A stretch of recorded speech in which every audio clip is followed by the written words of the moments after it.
গতকাল রাত 11টার সময় গোপন সংবাদের ভিত্তিতে আমরা জানতে পারি যে নোয়াখালী জেলার বেগমগঞ্জ উপজেলার চৌমোহনী পৌরসভার 7 নম্বর ওয়ার্ডে একটা মন্দিরের পাশে একটা পরিত্যক্ত ঘরে বেশ কিছু জায়গা থেকে কচ্ছপ জোগাড় করে এখানে জড়ো করে রাখা হয়েছে।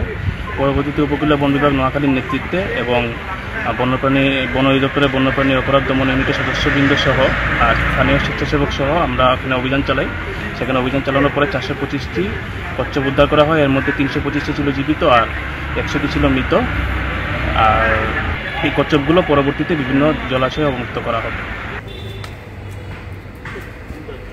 মারা গেছে নাকি?